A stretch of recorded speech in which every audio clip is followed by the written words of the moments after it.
মালদা এবার ছিনতাইয়ের শিকার সোনা ব্যবসায়ী। মাথায় আগ্নেয়াস্ত্র থেকে লুট লক্ষাধিক টাকার সোনা এবং গয়না, ব্যাপক চাঞ্চল্য এলাকায়। ফের ঘটনাস্থল মালদহ, চাচল হবিপুরের পর এবার হরিশ্চন্দ্রপুর। এবার এক স্বর্ণকার দোকান বন্ধ করে বাড়ি ফেরার পথে ছিনতাইয়ের শিকার। লুট গেল প্রায় কয়েক লক্ষ টাকার গয়না এবং নগদ অর্থ। মাথায় আগ্নেয়াস্ত্র ঠেকিয়ে ছিনতাই, যার মধ্যে রয়েছে 2.5 ভরি সোনা, 30 ভরি চাঁদি এবং নগদ 30,000 টাকা। মালদার হরিশ্চন্দ্রপুর থানার অন্তর্গত কুশিদা গ্রাম পঞ্চায়েতের বিঝট কবরস্থান সংলগ্ন এলাকার ঘটনা। স্থানীয় সূত্রে জানা গেছে, কমল ঠাকুর নামের এক সোনার ব্যবসায়ী বাংলা বিহার সীমান্তবর্তী তেঁতুল চকে নিজ সোনার দোকান বন্ধ করে বাড়ি ফেরার পথে ছিনতাইয়ের শিকার হন। ছিনতাইকারীরা দলে 3 জন ছিল বলে জানা গেছে। ওই ব্যবসায়ী পুলিশের হেফাজতে রয়েছে। সমগ্র ঘটনা খতিয়ে দেখছে হরিশ্চন্দ্রপুর থানার পুলিশ।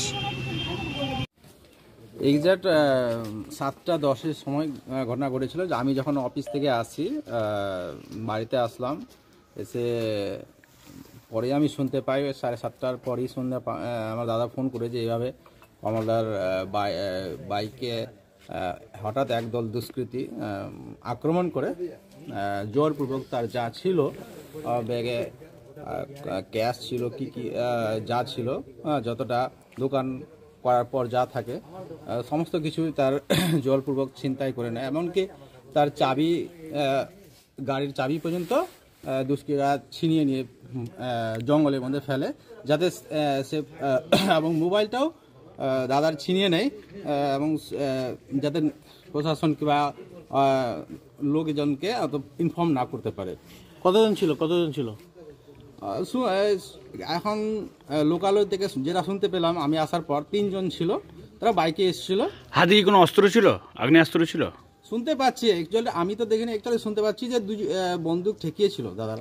কোথায় ঠেকিয়েছিল বন্দুক? তার শরীরে, মানে মাথার মধ্যে, শরীরের মধ্যে, একজন বুকের মধ্যে, একজন মাথায়। আচ্ছা, কি ছিল সঙ্গে? কি ভাষায় কথা বলছিল এটা তো আমি বলতে পারবো না অ্যাকচুয়ালি। না, কি তারপরে কি হলো? তারপরে কি ঘটনা ঘটলো? সেই ক্ষেত্রে দাদাকে বাই প্রেসার ক্রিয়েট করেছে, দাদা সমস্ত কিছু দাও, না হলে তোমাকে অত অ্যাটাক করা হবে। কি নিয়ে গেল আপনার দাদার কাছ থেকে? দাদার কাছ থেকে ক্যাশ যা ছিল। কত টাকা ছিল?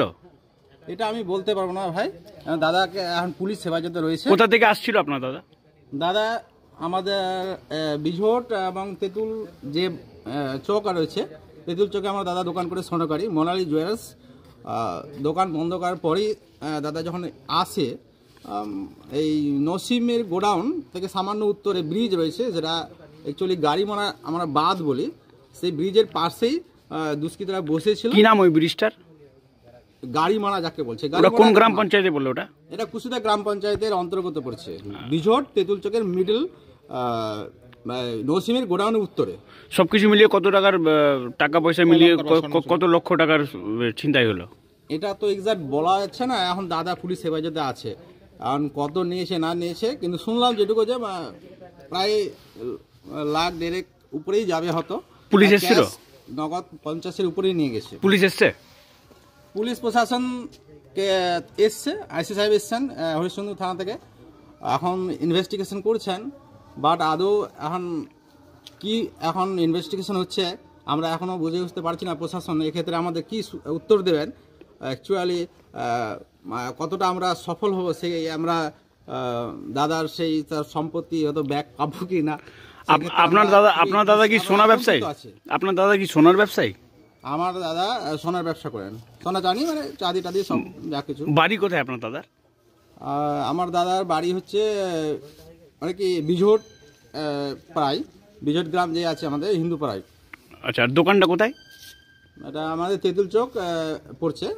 আমাদের তেঁতুল চক এটা অ্যাকচুয়ালি আমাদের বিঝট ডাকল এবং সামনার মিডল জায়গা। ওটা কি বিহারে পড়লো তেঁতুল চক? তেঁতুল চকটা আমাদের বাংলায় পড়ছে। কিছুটা দোকান যা আছে, দাদা দোকানটা কিন্তু বিহারে। আচ্ছা, কোন থানার অন্তর্গত পড়ছে ওটা? বিহার, ওটা আজিমনগর থানায় পড়ছে ওটা। আচ্ছা, কি নাম আপনার? কি নাম? আমার নাম গোবিন্দ ঠাকুর। আপনার দাদার কি নাম? কমল ঠাকুর। বাড়ি কোথায়? বিঝটে।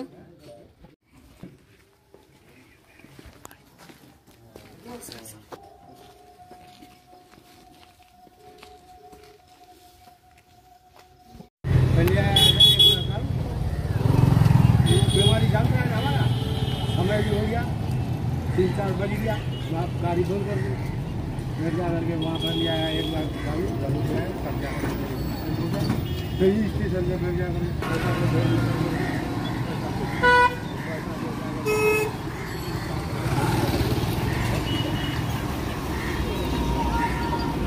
और कोई